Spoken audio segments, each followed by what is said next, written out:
மறைகிறதே இங்கே கண்ட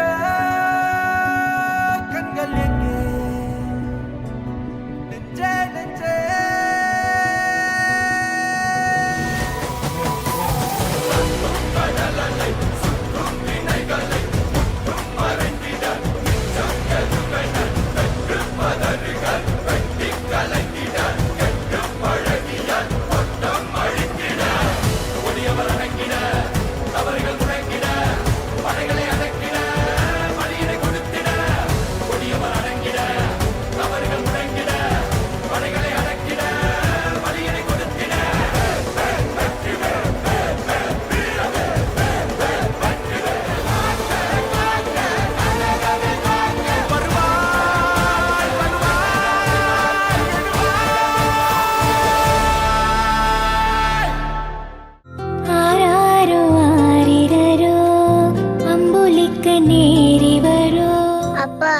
பாட்டு கேட்டா நல்ல தூக்கம் வரும்பா. தங்கரத தேறி வரும்.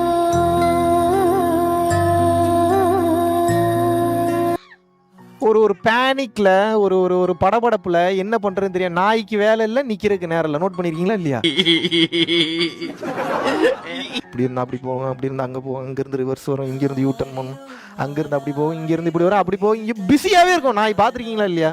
எங்கள் வீட்டு நாய் சும்மா தான் படுத்துருக்கோம், விட்டுருங்க. ஜென்ரலாக அது அவன் திருட வந்தாலுமே அது பாட்டு சிரிச்சுட்டு படுத்துரும். ஆனால் பார்க்குற கால் மட்டும் ரொம்ப பயம்படுத்துகிற மாதிரி இருக்கும். கிரேட் டேன்னு எங்கள் நாயை விட்டுருங்க. அது நல்ல நாய் தான், பாவம். அது குழந்தை நாய்ங்க. அதை ஏன் மனிதனுக்கு ஏன் இப்போ இப்படி வந்து இப்போ இப்போ நல்லா இருக்கிற மாதிரி இருக்குது, கம்மியாக இருக்கிற மாதிரி இருக்கு? ஏன் பகலில் பூரா அந்த நாயோட ஃபீலிங்கில் வந்து அப்நார்மலாக சுற்றிட்டு இருக்கான். நைட்டு மட்டும் ஆழ்ந்த மனநிலைக்கு ஒரு பெரிய ஞானியை போல் படுத்து தூங்கி விடுகிறான். ஆனால் நினச்சி பாருங்கள், இறைவன் நைட்டு தூக்கத்தை கண்டுபிடிக்கலன்னா நம்ம நிலைமை என்னத்துக்காகும்? Without sleeping, we cannot get the cosmic energy. Only while you sleeping, in Tamil we say suluthi. That state is called suluthi. In English we call it as hibernation. To get the energy and to gain the energy, you should hibernate yourself. How will you hibernate yourself? உங்களோட உடம்பை எப்படி ஹைபர்னேஷன்ல வச்சிருப்பீங்க? தூங்கணும், அவ்வளவுதான். எங்க தூங்குறேன், எப்போ தூங்குறேன், எந்திரிப்பனா இல்லனே தூங்குனீங்கன்னா அதுக்கு பேர் தூக்கம். நல்லா தூங்குறேன், இங்கே தான் தூங்குறேன், நல்லா இருக்கு, சுகமா இருக்கு. ஆனா தூக்கம் வர மாதிரி இருக்கு, வராத மாதிரி இருக்கு, ஆனா சூப்பரா இருக்கு. இதுக்கு பேர் யோக தூக்கம். யோக நித்திரை அப்படின்னா என்ன? நித்திரை என்றால் தூக்கம். யோக நித்திரை என்றால் யோகம்னா மனம் ஆன்மாவுடன் இணைதல் என்று பொருள். The mind is getting merged into the soul. That is actually called liberation or moksha or mukti. உயிரே என்னை உன்னோடு கலந்து விடு. என் சுகத்துக்காக நான் இன்னொருத்தரை நாடுறன்ற டேர்மே தப்பு. இன்னைக்கு எழுதி வச்சுக்கோங்க. என் சுகத்துக்காக நான் எப்ப இன்னொருத்தரையோ இன்னொரு பொருளையோ நான் நாடுறனோ அப்பவே எழுதிக்கங்க. நீங்க ஹிட்டனா எழுதிக்கணும். என் சுகத்திற்காக, என் சந்தோஷத்திற்காக ஒரு மனிதரையோ அல்லது ஒரு பொருளையோ நான் நாடுகிறேன் அப்படின்னு எழுதும் போதே கீழே பிராக்கெட்ல சைலண்டா ஹிட்டனா எழுதிருங்க. நான் நாசமாக அவர்களாகலேயே போக போகிறேன்னு எழுதிக்கங்க. இது அவங்களா பண்ண மாட்டாங்க.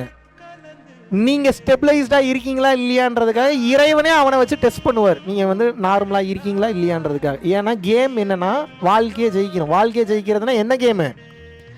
எந்த அளவுக்கு கம்போஸ்டா, எந்த அளவுக்கு சரண்டர்டா, எந்த அளவுக்கு அக்செப்டபிளோட இந்த வாழ்க்கையை வாழ்றீங்களோ உங்களுக்கு ஞானம் வந்துருச்சுன்னு அர்த்தங்க. நாம் பேசுவது கண்ணுக்கு தெரிவதை வைத்து மட்டும்தான் பேசுவோம். நான் புகழ்வது கண்ணுக்கு தெரிந்ததை வைத்து மட்டும்தான் புகழ்வோம். நம்ம விமர்சனம் பண்ணுறது கண்ணுக்கு தெரிஞ்சதை வச்சு மட்டும்தான் விமர்சனம் பண்ணுவோம். இல்லாட்டினா ஏதாவது கேட்டிருக்கணும், அதை பற்றி நியூஸ் வந்திருக்கணும். ஆனால் இங்கே பெரிய பிரச்சனை என்னென்னா, கண்ணுக்கே தெரியாததான் கண்ணுக்கு தெரிகிறது எல்லாத்தையும் ஏக்குது. இனிமேல் நீங்கள் எல்லாத்தையும் கண்ணுக்கு தெரியாத ரூபத்தில் இருந்து அதை பார்க்க கற்றுக்கொள்ள வேண்டும். அப்படின்னா என்ன? You are a soul and seeing every one as souls. ஏன் இப்படி பார்க்கணும்? நான் ஒரு ஆன்மா, மற்றவர்களும் ஆன்மான்னு ஏன் பார்க்கணும்? நான் ஒரு உடல், மற்றவர்களும் உடல்னு பார்த்தீங்கன்னா காம எண்ணங்கள் வரும், அனுபவிக்கணுன்ற எண்ணம் வரும், தேவையில்லாத நெகட்டிவ் தாட்ஸ் வரும். அவங்ககிட்ட இருந்து ஒரு பொருளை எப்படி அபகரிக்கணும்னு தோணும். ஏன் உடலாக பார்க்குறீங்க? இந்த உடலுக்கு இப்படிலாம் ப்ராப்பர்ட்டி இருக்குது, இந்த ப்ராப்பர்ட்டி இந்த சுகத்தை தரும், இந்த சுகம்லாம் இவன் வச்சுருக்கான். அப்போ இவனை நம்ம டேக்கிள் பண்ணிட்டோம்னா இதில் ஓரளவுக்கு நம்ம எடுத்துக்கலாம். நம்ம மைண்டு சொல்லாமையே ஸ்கெட்ச் போடுதா போடலையா? என்ன ஆகி போச்சுன்னா நமக்கு சுயநலம் ரொம்ப ஜாஸ்தி ஆயிடுச்சு. அவ்வளோதான் பிரச்சனை. முடிச்சுக்கலாம் சிம்பிளா. இந்த செஷனுடைய ஒன் வேர்ட் ஆன்சர் என்ன அப்படின்னா, நமக்கு தேவைகள் மிக மிக மிக மிக அதிகமாகிவிட்டது. அதனால் சுயநலமும் அதிகமாகிவிட்டது. சுயநலம் அதிகமாகிவிட்டதன் காரணத்தினால் மனிதத்தன்மையை இழந்து விட்டோம்.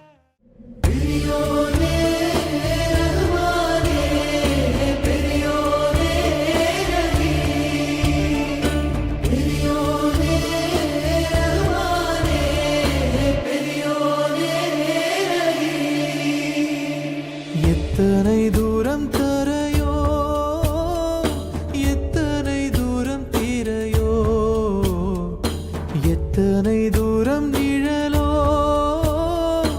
எத்தனை தூரம் பிரிவோ, தூரக்கிளியின் கீச்சும் பிள்ளை தமிழும் புன் சிரிப்பும் மறைக்கும் வெள்ளை இருளே காதலின் நகல் விளக்கின் வெளிச்சம் காண் என் உயிரின் அறையில் ஆழ் மனதில் நான் தேடும் தாய் மண்ணின் தூளி மறுகரையில்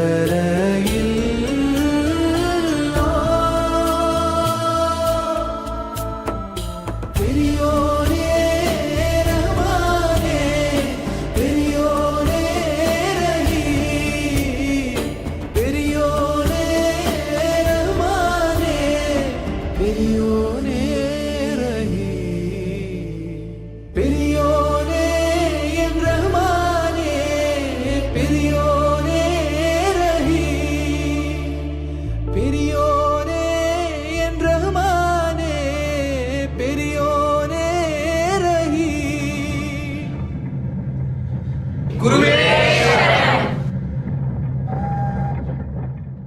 வெளிநாடுகள்லயே போயிட்டு இருக்கிறதுனால ஏகப்பட்ட கமெண்ட்ஸ் வந்து பார்க்க முடியுது. இந்தியாவுக்கும் வாங்க, எங்களையும் சந்திங்கன்னு சொல்லி ஸோ இப்படி கேட்டுக்கொண்டதற்கு இணங்க ஸோ உங்களுக்காகவும் டைம் ஸ்பெண்ட் பண்ணலான் இருக்கோம். ஸோ அதற்கு முதற்கட்டமாக மே மாதம், அதாவது இந்த சம்மர் லீவில் வந்து பார்த்தீங்கன்னா 10ஆம் தேதி முதல் 20ஆம் தேதி வரைக்கும் கிட்டத்தட்ட ஒரு 10 நாட்கள் வந்து நம்ம திருப்பூர் பரம்பொருள் ஃபவுண்டேஷன் ஆசிரமத்தில் தான் வந்து நான் வந்து இருக்க போகிறேன். ஸோ உலகெங்கிலும் நீங்கள் எங்கே இருந்தாலும் சரி என்னை பார்க்கணும் ரொம்ப நாள் நீங்கள் ஃபீல் பண்ணிட்டு இருக்கீங்க. ஸோ இதற்கு கட்டணம் எதுவும் கிடையாது. ஸோ நீங்கள் தாராளமாக வந்து பார்த்துட்டு போகலாம். மே 4ஆம் தேதி ஆல்ரெடி நான் அனௌன்ஸ் பண்ண மாதிரி குழந்தைகளுக்கான அந்த 4 நாட்கள் வந்து கேம்ப் வந்து முன்னாடியே ஸ்டூடெண்ட்ஸ்க்கான ஒரு ஸ்பெஷல் ப்ரோக்ராம் வந்து சொல்லியிருந்தேன்.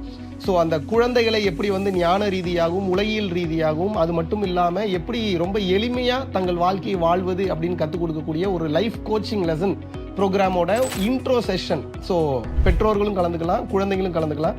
எங்கே நடக்குது அப்படின்னு வந்து பார்த்தீங்கன்னா சென்னையில் நடக்குது. ஸோ விருப்பப்படக்கூடிய நபர்கள் கீழே உள்ள கான்டாக்ட் நம்பர் கான்டாக்ட் பண்ணிங்கன்னா உங்களுக்கு டீட்டெயில் வந்து அவங்க வந்து கொடுப்பாங்க.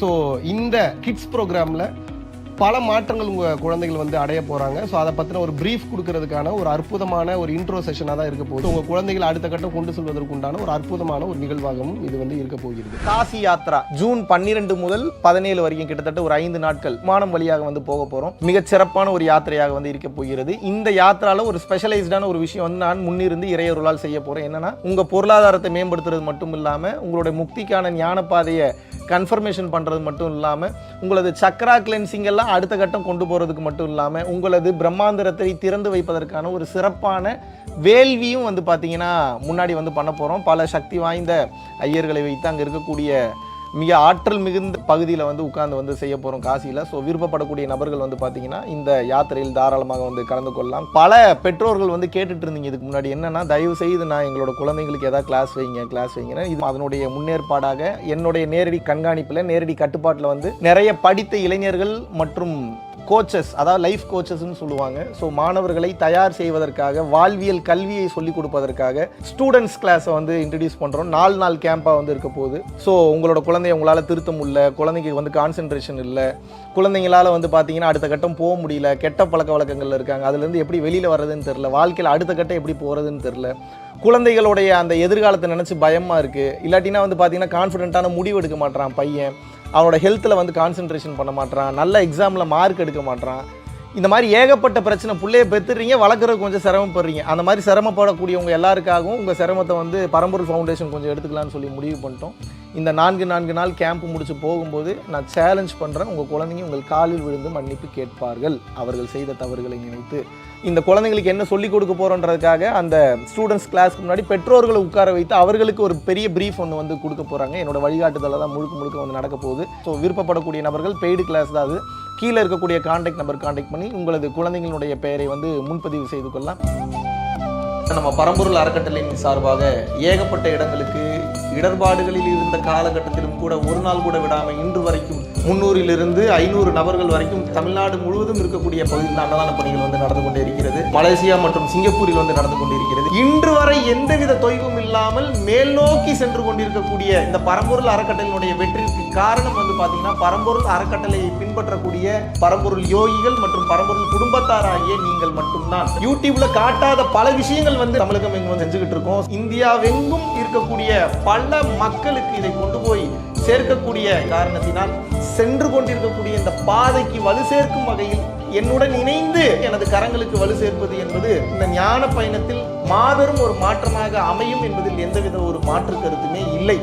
மகாவிஷ்ணுவை நான் நம்புறேன். மகாவிஷ்ணு ஒரு செயல் செய்தால் அது சரியாக இருக்கும் என்று நினைப்பவர்கள் மட்டும் இந்த விஷயத்துல கலந்து கொண்டு எனது கரங்களை வந்து வலுப்படுத்துங்கள். இன்னும் பல லட்சம் பல கோடி உயிர்களுக்கு நினைத்து பார்க்க முடியாத மாபெரும் அருள் அனுபவங்களையும் நாம் வந்து செய்ய போகிறோம். நன்றி, வணக்கம்.